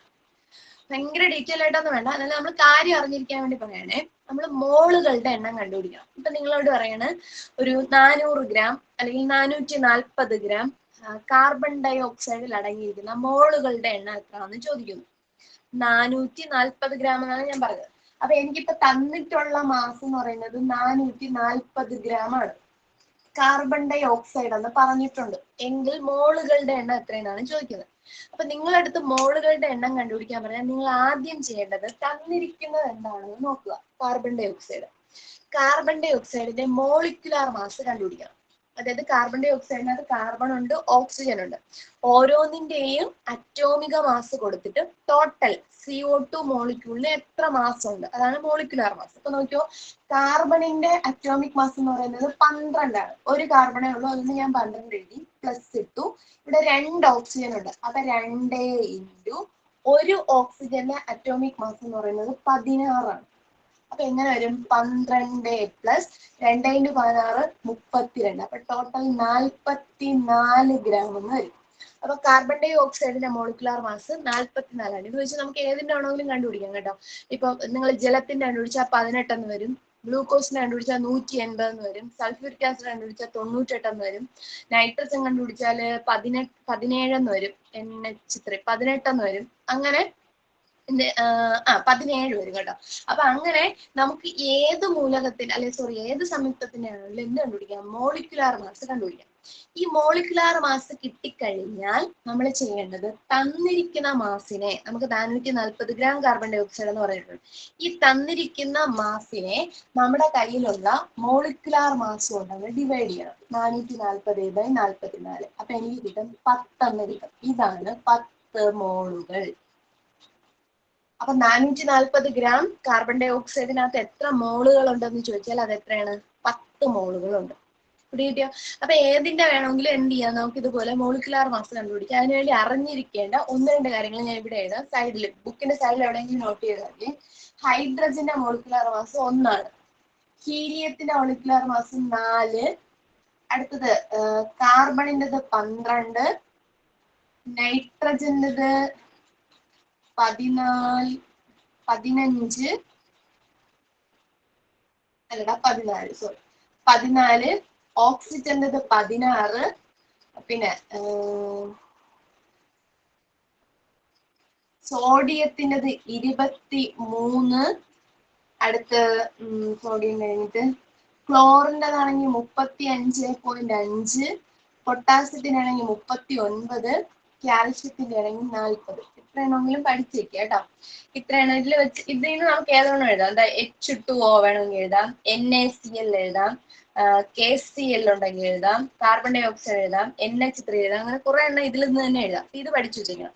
അപ്പൊ നമ്മളോട് ചോദിക്കുന്നത് ഏതാണെന്ന് നോക്കിയിട്ട് അതിന്റെ മോളിക്കുലാർ മാസ് കണ്ടുപിടിക്കണം. പിടികിട്ടി? നിങ്ങൾ ഈ ടേബിൾ ഒന്ന് എഴുതിയെടുത്ത് കഴിഞ്ഞെങ്കിൽ ഞാൻ 1-2 എണ്ണത്തിൻ്റെതും കൂടെ കണ്ടുപിടിച്ച് കാണിക്കാം. Hydrogen 1, helium 4, carbon 12, nitrogen 14, oxygen 16, sodium 23, chlorine 35.5, potassium 39, calcium 40. ഈ ടേബിൾ എഴുതിയായിരുന്നാടാ? എഴുതിയോ? അപ്പൊ നമുക്ക് കാർബൺ ഡൈ ഓക്സൈഡിനെ നമ്മളിപ്പോ കണ്ടുപിടിച്ചു. എത്രയെന്ന് കണ്ടുപിടിച്ചു? 44 എന്ന് കണ്ടുപിടിച്ചു. അതുപോലെ നിങ്ങളടുത്ത് പറയാണ് ജലം കണ്ടുപിടിക്കാൻ പറഞ്ഞാൽ H2O. നിങ്ങൾക്കറിയാം ഇപ്പൊ ഹൈഡ്രജൻ അത് 1 ആണ്, 2 ഇൻറ്റു 1, 2 ഹൈഡ്രജൻ ആറ്റങ്ങൾ ഉള്ളതുകൊണ്ട് 2 ഇൻറ്റു 1 പ്ലസ് ഓക്സിജന്റെ 16. അപ്പൊ 2 + 16 എത്രയെന്ന് കിട്ടുന്നു? 18 എന്ന് കിട്ടുന്നു. ഇനി NH3 ആണെങ്കിൽ നോക്കിക്കോ. NH3 എന്ന് പറഞ്ഞാൽ നൈട്രജൻ്റെത് 14 ഹൈഡ്രജൻ 3 ഉണ്ട്. 3 × 1 അപ്പൊ 14 + 3 = 17. ഇനി അതുപോലെ സോഡിയം ക്ലോറൈഡ് ആണെന്ന് വിചാരിച്ചു. സോഡിയം ക്ലോറൈഡ് ആണെങ്കിൽ സോഡിയത്തിന് 23 ക്ലോറിൻ്റെത് 35.5 ചെയ്യുമ്പോൾ നിങ്ങൾക്ക് 58.5 എന്ന് വരും. ഇനി ഗ്ലൂക്കോസ് ആണെങ്കിൽ C6H12O6 കാർബണിൻ്റെത് 12 അപ്പൊ 6 × 12 6 കാർബൺ ഉള്ളത് കൊണ്ട് 6 × 12 പ്ലസ് 12 ഹൈഡ്രജൻ ഉണ്ട്. അപ്പൊ 12 × ഹൈഡ്രജൻ ഒരെണ്ണത്തിൻ്റെത് 1 പ്ലസ് ഓക്സിജൻ ഇവിടെ 6 ഉണ്ട്. 6 × 16 12 6 72 പ്ലസ് 12 × 1 12 16 6 96 എന്ന് വരും. അപ്പൊ ഇതെല്ലാം കൂടെ കൂട്ടുമ്പോൾ 180 എന്ന് വരും. അപ്പൊ ഇങ്ങനെയാണ് മോളിക്കുലാർ മാസുകൾ കണ്ടുപിടിക്കേണ്ടത്. അപ്പൊ നമ്മളിൽ ഇപ്പൊ ഒരുവിധപ്പെട്ടതിന്റെയൊക്കെ എന്തുണ്ട്, മോളിക്കുലാർ മാസ് ഉണ്ട്. നിങ്ങൾ എഴുതിയായിരുന്നോ?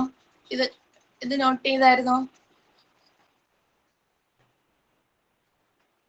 നോട്ട് ചെയ്തോ?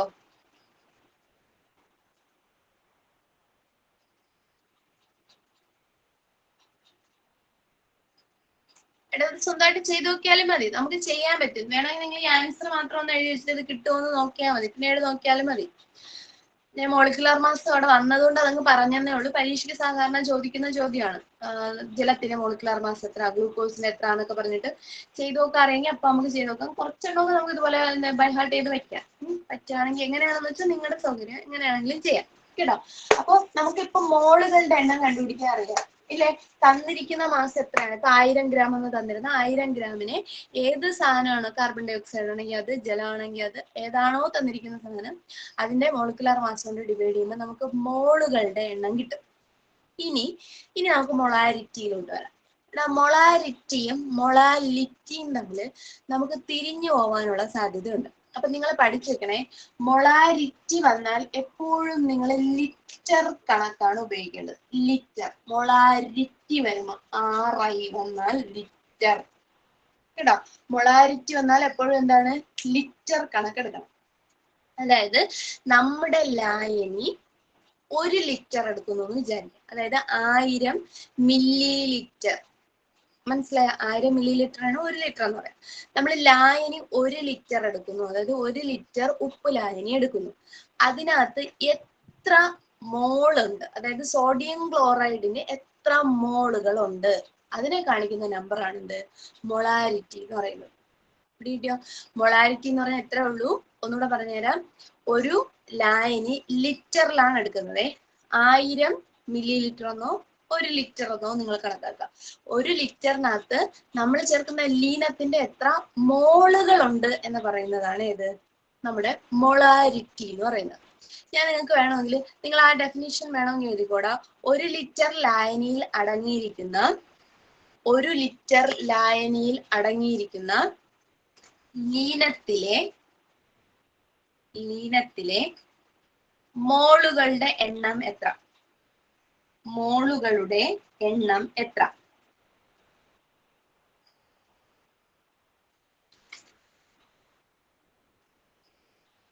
മോളുകളുടെ എണ്ണം എത്ര?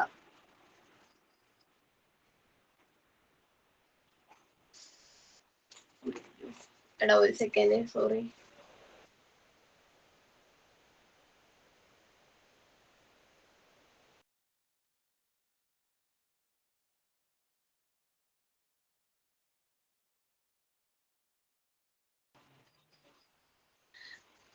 കറണ്ട് പോയി പെട്ടെന്ന്. കറണ്ട് ഇടയ്ക്കിടയ്ക്ക് പോകുന്നുണ്ട്. നോക്കിയോ? ഞാൻ ഇനി പറയുന്ന ക്വസ്റ്റ്യൻ എഴുതണേ. ക്വസ്റ്റ്യൻ എഴുതുക, എന്നിട്ട് അത് നമുക്കൊന്ന് ചെയ്ത് നോക്കാം. അപ്പോഴത്തേക്ക് മൊളാരിറ്റി എന്താണെന്ന് ക്ലിയർ ആവും. എഴുതിക്കോടാ. 40 gram sodium hydroxide. 40 gram sodium hydroxide NaOH ആണ്. സോഡിയം ഹൈഡ്രോക്സൈഡ് 100 ml ലായനിയിൽ, 100 ml ലായനി എന്നാണ് പറഞ്ഞിരിക്കുന്നത്. ലായനിയിൽ ലയിച്ചു ചേർന്നാൽ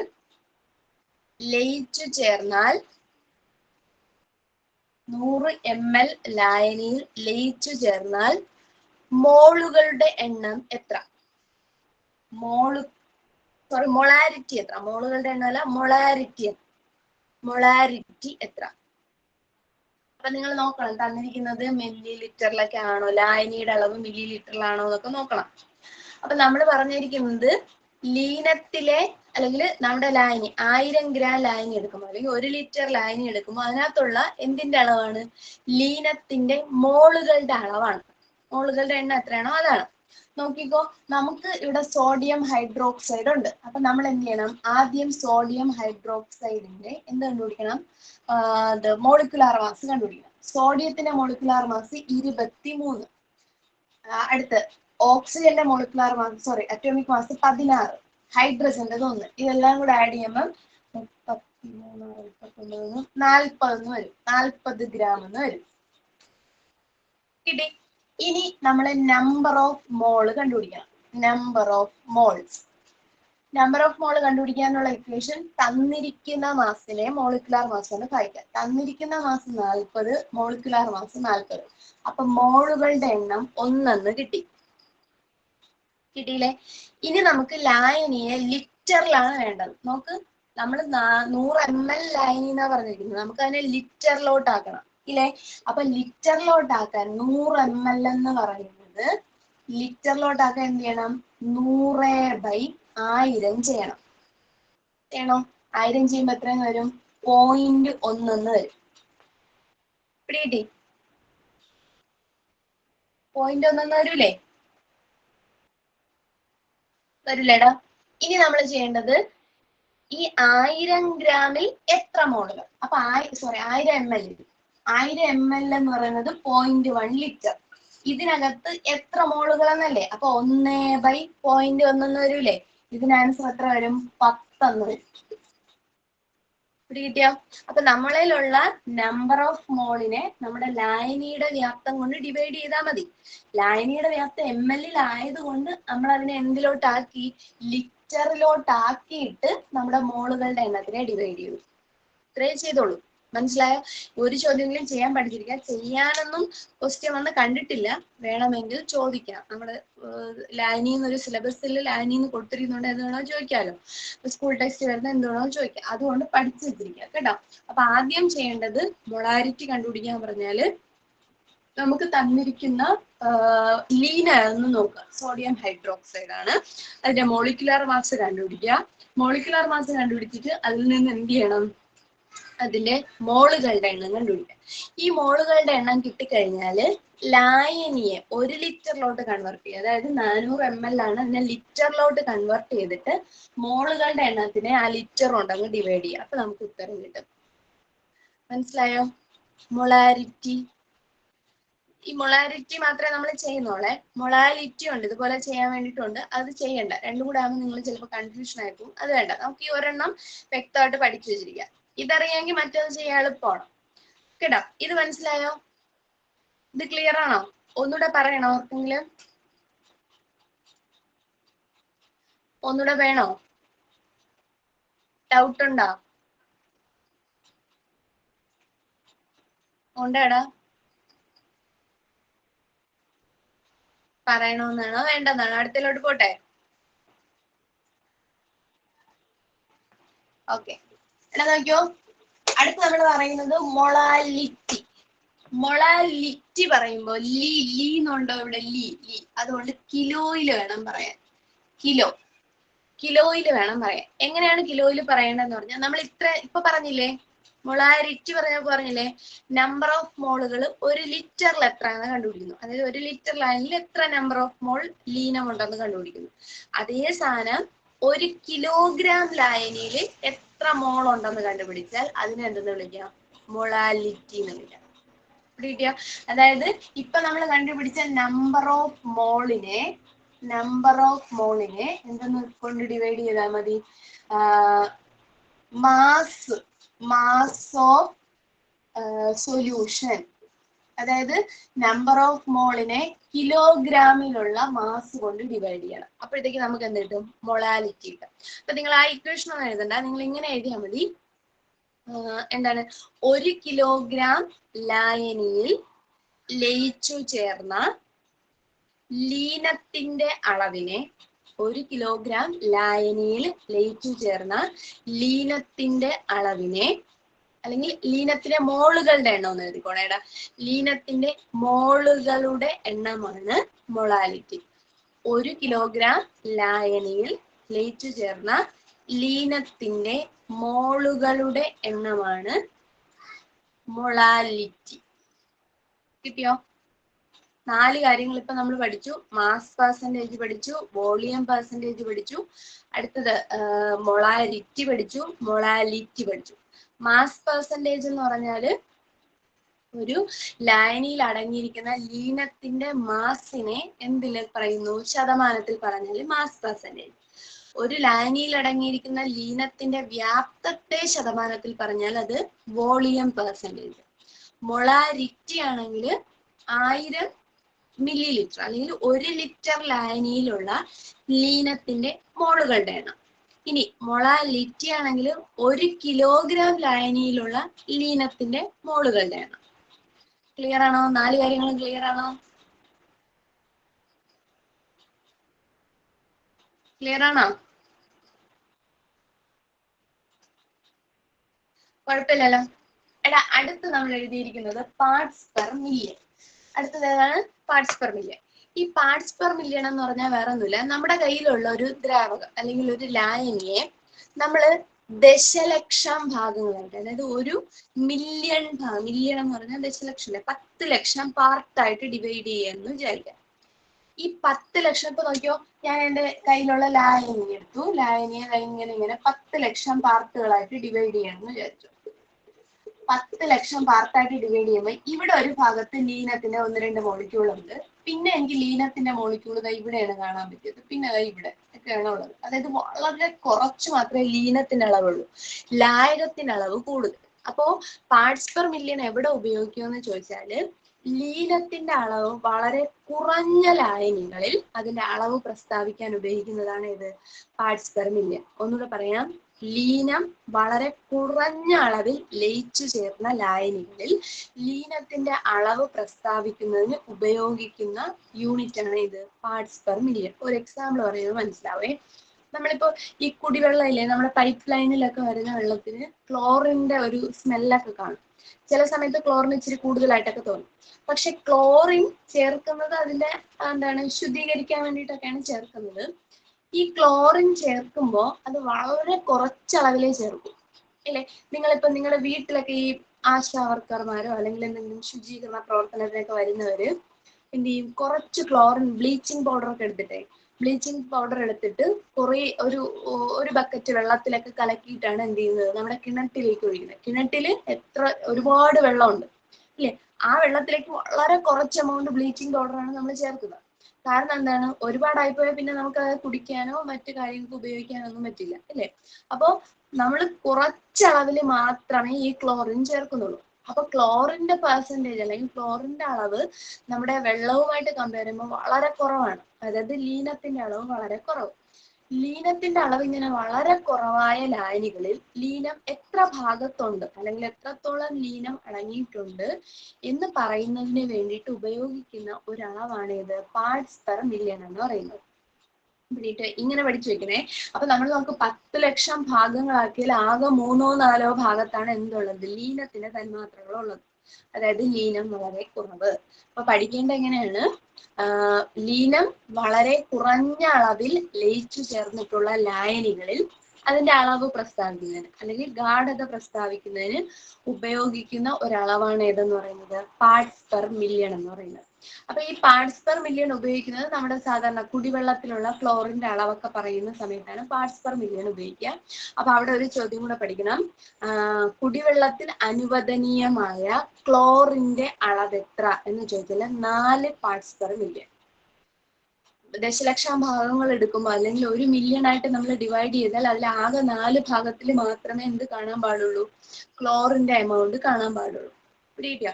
അപ്പോ കുടിവെള്ളത്തിൽ അനുവദനീയമായ ക്ലോറിന്റെ അളവെന്ന് പറയുന്നത് 4 പാർട്സ് പെർ മില്യൺ ആണ്. ക്ലിയർ ആയടാ? ഇനി അടുത്ത നമുക്ക് പഠിക്കാനുള്ളത് നോർമാലിറ്റി. നോർമാലിറ്റി എന്താണെന്നൊന്നും വേണ്ട, നോർമാലിറ്റി കേട്ടാൽ ഓർത്തോളണം, അത് ഗാഢത പ്രസ്താവിക്കുന്നതിന് ഉപയോഗിക്കുന്ന ഒരു ലായനിയുടെ ഗാഢത പ്രസ്താവിക്കാൻ ഉപയോഗിക്കുന്ന ഒരു സാധനമെന്ന് വിചാരിച്ചാൽ മതി. എന്താണെന്ന് പറഞ്ഞുതരാം. അതായത് ഇതിനകത്തുള്ള ഗ്രാം ഇക്വലന്റുകളുടെ അല്ലെങ്കിൽ ഗ്രാം മോൾ ഇക്വലന്റുകളുടെ എണ്ണം എന്നൊക്കെ പറഞ്ഞിട്ടാണ് അത് പറഞ്ഞിരിക്കുന്നത്. മോളുകളുടെ എണ്ണം തന്നെയാണ് അതിനെ ഗ്രാമിലോട്ടൊക്കെ പ്രസ്താവിച്ചെടുക്കുന്നത്. അപ്പൊ നമുക്ക് അതൊന്നും വേണ്ട, നോർമാലിറ്റി എന്നൊരു വേർഡ് എഴുതി വെച്ചേക്കാം. നോർമാലിറ്റി എന്ന് കേട്ടാൽ ഓർത്തോളൂ അത് എന്തിനുള്ളതാണ്, ലായനികളുടെ ഗാഢത പ്രസ്താവിക്കാൻ ഉപയോഗിക്കുന്ന ഒരളവാണെന്ന് മാത്രം ഓർത്ത് വെച്ചിരുന്നാൽ മതി. ക്ലിയർ ആയോ? ഇനി ലാസ്റ്റ് ഞാൻ എഴുതിയിരിക്കുന്നത് മോൾ ഫ്രാക്ഷൻ. മോൾ ഫ്രാക്ഷൻ എന്ന് പറഞ്ഞാൽ വേറെ ഒന്നുമില്ലേ, ഓർത്താ മതി, എഴുതൊന്നും വേണ്ട, നമുക്ക് മോൾ ഫ്രാക്ഷൻ എന്നുള്ള പേര് മാത്രം മതി. മോൾ ഫ്രാക്ഷൻ അല്ലെങ്കിൽ മോൾ ഫിന്നം എന്ന് പറയേ. എന്താണ് ഉദ്ദേശിക്കുന്നതെന്ന് പറഞ്ഞുതരാം. ഇപ്പൊ ഞാന് പഞ്ചസാര ലായനി ഉണ്ടാക്കുമ്പോൾ അതിനകത്ത് ഷുഗറും ഉണ്ട്, അതുപോലെ തന്നെ വാട്ടറും ഉണ്ട് ഇല്ലേ. ഷുഗറിന്റെ മോളുകളും കാണും, ഇനി വാട്ടറിന്റെ മോളുകളും കാണൂലേ. ഷുഗറിന്റെ മോളും കാണും, വാട്ടറിന്റെ മോളും കാണും. അപ്പൊ എനിക്ക് ഇതിനകത്ത് എത്ര ഷുഗറിന്റെ മോളുകൾ എത്ര എണ്ണം ഉണ്ട് എന്നറിയണമെങ്കിൽ, അല്ലെങ്കിൽ അതിന്റെ പെർസെൻറ്റേജ് എത്രയെന്ന് അറിയാം, അല്ലെങ്കിൽ അത് എത്രത്തോളം ഉണ്ട് എന്നറിയണമെങ്കിൽ നമ്മൾ ചെയ്യുന്നതാണ്ട്, നമ്മൾ ഈ ഭിന്നസംഖ്യയൊക്കെ പഠിക്കുമ്പോൾ ഇങ്ങനെ പഠിക്കാറില്ലേടാ, ഒരു എന്താണ് നിങ്ങൾ പഠിക്കാറുണ്ട്, ഒരു തുകയെ മനുവും വിനുവും 3:5 എന്ന അനുപാതത്തിൽ വീതിച്ചെടുത്തു. 3:5 എന്ന അനുപാതത്തിൽ എന്ത് ചെയ്യുന്നു, ഒരു തുകയെ വീതിച്ചെടുത്തു. മൊത്തം തുക 5000 ഉണ്ടായിരുന്നു എങ്കിൽ മനുവിന് ലഭിച്ച തുക എത്ര എന്ന് ചോദിക്കുമ്പോൾ നിങ്ങൾ എന്താ ചെയ്യുക, ഈ 5000 ഇൻറ്റു മനുവിന് കിട്ടിയത് 3 എത്രയില് 5 3 മൊത്തം 8 പാർട്ടുണ്ട്, അതിൽ 3 പാർട്ടാണ് ആർക്ക് കിട്ടിയത്, മനുവിന് കിട്ടിയത് അല്ലെ.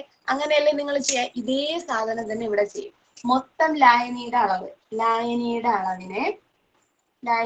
ഇൻറ്റു മൊത്തം മോളുകളുടെ എണ്ണം. ഇതിലിപ്പോ 5 മോളും ഇതിൽ 10 മോളും ആണെന്ന് വിചാരിക്കും. ഇനി 10 5 കൂടെ എത്ര വരും, മൊത്തം 15 മോളുകളിൽ 5 എണ്ണമാണ് ഷുഗറിനുള്ളത്. അപ്പൊ ലായനിയുടെ മാസിനെ ഷുഗറിന്റെ മോളുകൾ ബൈ ടോട്ടൽ മോളുകൾ കൊണ്ട് ഗുണിക്കുമ്പോൾ കിട്ടുന്ന സാധനമാണ് എന്താന്ന് പറയുന്നത്, മോൾ ഫിന്നം എന്ന് പറയുന്നത്. അപ്പൊ അതും നമ്മൾ ഡീറ്റെയിൽ ആയിട്ടൊന്നും വേണ്ട, ചെയ്യാനൊന്നും നമ്മളടുത്ത് ചോദിക്കില്ല. അപ്പൊ മോൾ ഫിന്നം കേട്ടാലും ഓർത്തോണം, അതും കോൺസെൻട്രേഷനുമായിട്ട് ബന്ധപ്പെട്ട ഒരു ടേമാണ്. DT നമ്മൾ 6 ടേമുകൾ പഠിച്ചു, അത് കുറേ 7 എണ്ണം പഠിച്ചു. Mass percentage, volume percentage, molality, parts per million, normality, last പഠിച്ചത് മോൾ ഫ്രാക്ഷൻ. ഇതിൽ ഏറ്റവും ഇമ്പോർട്ടന്റ് മൊളാലിറ്റിയും മൊളാലിറ്റിയും. പിന്നെ പാർട്സ് പെർ മില്യണിന്ന് ചോദിക്കാൻ പറ്റിയ ചോദ്യം ക്ലോറിന്റെ അളവ് എത്ര എന്നുള്ളത്. ഈ 3 കാര്യങ്ങൾ നിങ്ങൾ കുറച്ചൊന്ന് വ്യക്തമായിട്ട് പഠിച്ചു വെച്ചേക്കാം. ഇത്രയും ക്ലിയർ ആയോ? ഇത്രയും ക്ലിയർ ആടാ? ആണോ? അടുത്തിലോട്ട് പോവാം. ഇനി നമുക്ക് ഉള്ളത്, ഇപ്പൊ നമ്മള് ലായനി എന്ന് പറയുമ്പോൾ അതിനകത്ത് എന്ത് കാണും, 2 ഘടകങ്ങൾ കാണും ഇല്ലേ. നമുക്ക് ഇതിൽ നിന്ന് ഈ ഘടകങ്ങളെ വേർതിരിക്കണമെന്ന് വിചാരിക്കാം.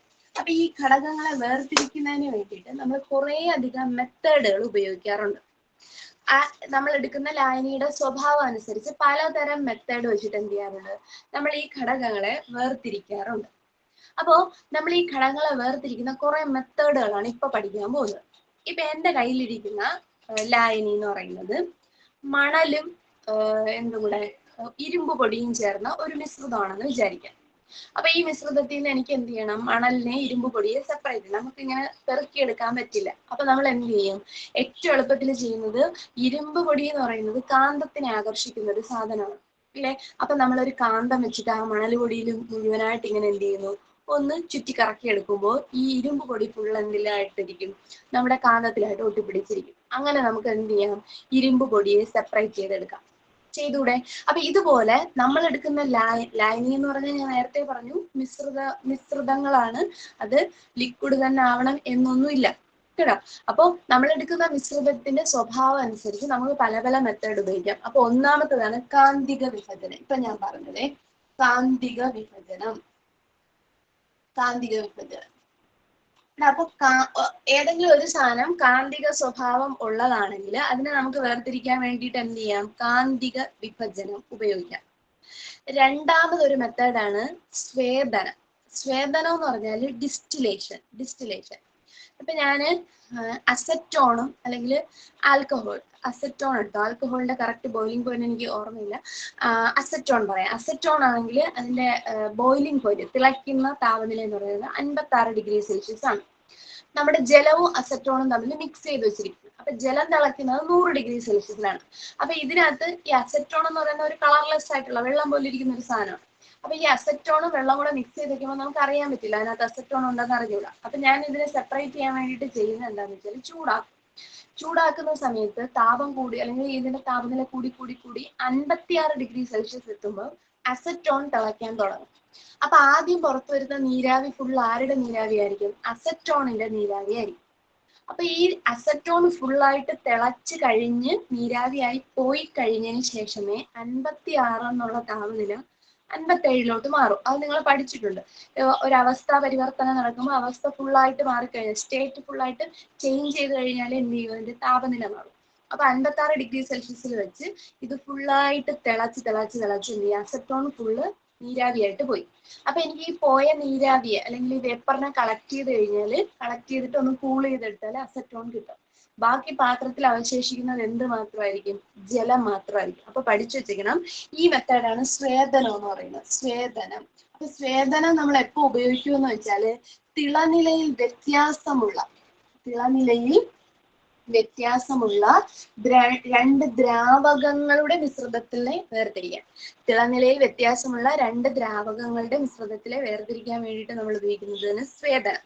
ഇനി എന്റെ കയ്യിൽ ഇരിക്കുന്ന രണ്ട് സാധനങ്ങളിൽ ഒന്നിന് 98°C എന്താണ് തിളനിലയും ജലത്തിന് 100°C ആണെന്ന് വിചാരിച്ചു. അതായത് വളരെ അടുത്തടുത്തുള്ള താപനില. എങ്കിൽ അവിടെ നമ്മൾ ഉപയോഗിക്കുന്ന മെത്തേഡ് എന്ന് പറയുന്നത് ഫ്രാക്ഷണൽ ഡിസ്റ്റിലേഷൻ ആണ്. എന്തെന്ന് പറയും? അംശിക സ്വേദനം എന്ന് പറയും. അംശിക സ്വേദനം അല്ലെങ്കിൽ ഫ്രാക്ഷണൽ ഡിസ്റ്റിലേഷൻ. ഇത് തിളനിലയിൽ നേരിയ, തിളനില എന്ന് പറഞ്ഞാൽ ബോയിലിംഗ് പോയിന്റ്, തിളനിലയിൽ നേരിയ വ്യത്യാസം, അതായത് വളരെ അടുത്തടുത്തുള്ള തിളനിലയാണെങ്കിൽ അവിടെ നമ്മൾ ഉപയോഗിക്കുന്ന മെത്തേഡാണ് ഇത് അംശിക സ്വേദനം. സ്വേദനം ഉപയോഗിക്കുന്നത് തിളനിലയിൽ നല്ല വ്യത്യാസം ഉണ്ടെങ്കിൽ, അംശിക സ്വേദനം ഉപയോഗിക്കുന്നത് വളരെ ചെറിയ വ്യത്യാസം ഉണ്ടെങ്കിൽ. പിന്നെ നമ്മൾ പറയുന്നത് കാന്തികോത്സർജനം. നാലാമത്തെ നമ്മൾ പറയുന്നത് ഉത്പതനം അല്ലെങ്കിൽ സബ്ലിമേഷൻ. സബ്ലിമേഷൻ ഉപയോഗിക്കുന്നത് എവിടെയാണെന്ന് ചോദിച്ചാൽ, ഈ ഫ്രാക്ഷണൽ ഡിസ്റ്റിലേഷൻ എവിടെ ഉപയോഗിക്കുമെന്ന് വെച്ചാലേ, നമ്മൾ ഈ ക്രൂഡ് ഓയിലിൽ നിന്ന് പെട്രോളിയത്തിനെ വേർതിരിച്ചെടുക്കാൻ വേണ്ടി ഫ്രാക്ഷണൽ ഡിസ്റ്റിലേഷൻ ആണ് ഉപയോഗിക്കുന്നത് കേട്ടോ. ക്രൂഡ് ഓയിലിൽ നിന്ന് പെട്രോളിയത്തെ വേർതിരിക്കാൻ കേട്ടോ. ഇനി ഉത്പതനം എന്ന് പറഞ്ഞാല്, ഇപ്പൊ നമ്മൾ ഒരു മണലിൽ കുറച്ച് കർപ്പൂരം മിക്സ് ചെയ്ത് വെച്ചിരിക്കുകയാണ്. അപ്പൊ ഇതിൽ നിന്ന് കർപ്പൂരത്തിന്റെ പ്രത്യേകത എന്ന് പറഞ്ഞാൽ അത് നേരിട്ട് വാതകാവസ്ഥയിലോട്ട് പോകും. ഖരവസ്തുവാണ്, ദ്രാവകമാവാതെ വാതകാവസ്ഥയിൽ പോകും. അതിനാണ് നമ്മൾ ഉത്പതനം എന്ന് പറയാം. അപ്പൊ അങ്ങനെയുള്ള ഒരു മിശ്രിതമാണെങ്കിൽ നമുക്ക് എന്ത് ചെയ്യാം? ആ ഉത്പതനം വഴി എന്ത് ചെയ്യാം? മറ്റതിനെ സെപ്പറേറ്റ് ചെയ്തിട്ടുണ്ട്. ഇതിപ്പോ കുറെ നേരമൊക്കെ വെയിലത്തിരിക്കുമ്പോൾ എന്ത് ചെയ്യും? കർപ്പൂരം എന്ത് ചെയ്യും? വേപ്പറായിട്ട് പോകും, ബാക്കിയുടെ മണല് മാത്രമേ കാണൂ, ഇല്ലേ? അപ്പൊ അങ്ങനെ ആ രീതിയിൽ വേണമെങ്കിൽ നമുക്ക് സെപ്പറേറ്റ് ചെയ്യാം. അതാണ് ഉത്പതനം. ഇനി അടുത്തൊരെണ്ണമാണ് സെൻട്രിഫ്യൂഗേഷൻ. സെൻട്രിഫ്യൂഗേഷൻ എന്ന് പറഞ്ഞാൽ ഒന്നുമില്ല, നമ്മളിലുള്ള മിശ്രിതത്തിലെ തന്മാത്രകൾ തമ്മിലുള്ള ഭാര വ്യത്യാസം വെച്ചിട്ട്, അതായത് ഈ മിശ്രിതത്തിലെ തന്മാത്രകളുടെ ഭാര വ്യത്യാസം വെച്ചിട്ട് മിശ്രിതത്തെ വേർതിരിക്കാൻ ഉപയോഗിക്കുന്നതാണ് സെൻട്രിഫ്യൂഗേഷൻ. നിങ്ങളിപ്പോ പണ്ടൊക്കെ വീട്ടിലെ ഈ വെണ്ണ കടഞ്ഞ് നെയ്യ് എടുക്കുന്ന കണ്ടിട്ടില്ലേ? ഒരു സാധനം വെച്ചിട്ട് ഇങ്ങനെ തൈരിനെ ഇങ്ങനെ കടഞ്ഞ് നെയ്യ് എടുക്കാറുള്ളൂ. അത് സെൻട്രിഫ്യൂഗേഷൻ ആണ്. ഏറ്റവും നല്ല എക്സാമ്പിൾ എന്ന് പറഞ്ഞാൽ, നിങ്ങളിപ്പോ ബ്ലഡ് ഒക്കെ സാമ്പിൾ പരിശോധിക്കാൻ കൊടുത്തു, ബ്ലഡ് സെൽസ് ഒക്കെ എത്ര ഉണ്ടെന്ന് അറിയാൻ വേണ്ടിയിട്ട് അവരിങ്ങനെ ഒരു കുപ്പിയിൽ നിറച്ചിട്ടേ, ഒരു ബോട്ടിൽ നിറച്ചിട്ട് ഒരു മെഷീനിൽ വെച്ചിട്ട് ഇങ്ങനെ കുറേ സമയം കറങ്ങുന്ന സമയത്ത് ആ മെഷീന് സെൻട്രിഫ്യൂജ് എന്ന് പറയേ. ഈ മെഷീനിൽ വെച്ചിട്ട് ഇങ്ങനെ കറക്കുന്ന സമയത്ത് ഇതിനകത്തുള്ള ദ്രാവക ഭാഗം, അതായത് പ്ലാസ്മയും അതിനകത്തുള്ള സെൽസും തമ്മിൽ സെപ്പറേറ്റ് ആവും.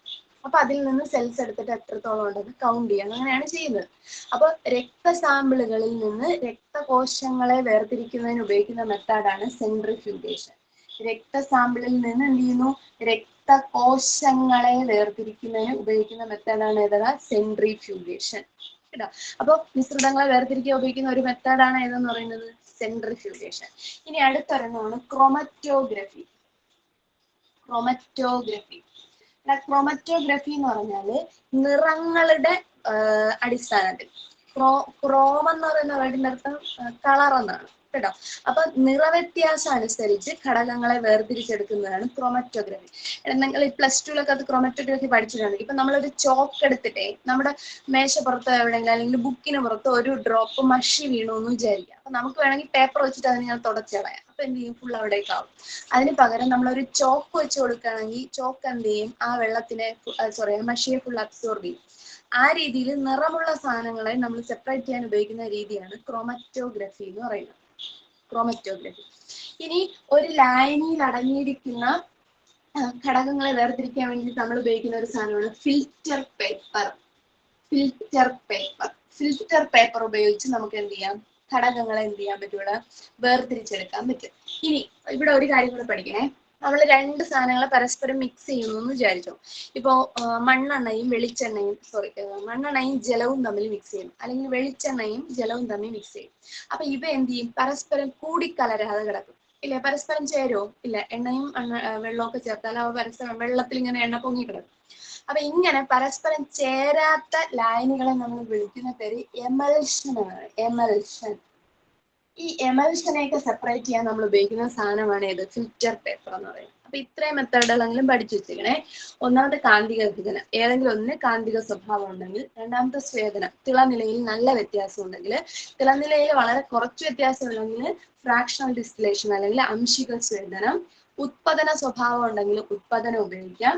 സെൻട്രിഫ്യൂഗേഷൻ എന്ന് പറഞ്ഞാൽ ഭാര വ്യത്യാസം വെച്ചിട്ട് സെപ്പറേറ്റ് ചെയ്യുന്നത്, രക്തസാമ്പിളിൽ നിന്ന് രക്തകോശത്തെ വേർതിരിക്കാൻ. ക്രോമറ്റോഗ്രഫി എന്ന് പറഞ്ഞാൽ നിറത്തിന്റെ അടിസ്ഥാനത്തിൽ വേർതിരിക്കാൻ വേണ്ടിയിട്ട്, അതായത് ഈ രക്തത്തിലൊക്കെ വിഷവസ്തുക്കളൊക്കെ അടങ്ങിയിട്ടുണ്ടെങ്കിൽ അതിനെയൊക്കെ വേർതിരിച്ച് മാറ്റുന്നത് ക്രോമറ്റോഗ്രഫി വഴിയാണ്. പിന്നുള്ളത് ഫിൽറ്റർ പേപ്പർ വെച്ചിട്ട് പരസ്പരം കൂടിക്കലരാത്ത എമൽഷനുകളിൽ നിന്നൊക്കെ നമുക്ക് എന്ത് ചെയ്യാം? ലായനിയിലെ മിശ്രിതത്തെ സെപ്പറേറ്റ് ചെയ്യുന്ന രീതിയാണ് ഇതെന്ന് പറയുന്നത് ഫിൽറ്റർ പേപ്പർ ഉപയോഗിച്ച്. പിടികിട്ടിയോ? കുറച്ച് മെത്തേഡുകൾ മനസ്സിലായോ? ക്ലിയർ ആണോടാ? ഇനി നമുക്ക് ഈ ലായനിയിൽ കുറച്ച് കാര്യങ്ങളും കൂടെ പഠിക്കുന്നുണ്ട്. ഒരു ടൈപ്പ് ക്ലാസിഫിക്കേഷനും കുറച്ച് 1-2 ചെറിയ കാര്യങ്ങളും കൂടെ പഠിക്കുമ്പോൾ ലായനി തീരുവേ. അപ്പൊ അത് നമുക്ക് അടുത്ത ക്ലാസ്സിൽ പഠിക്കാം. Okay, thank you, good night.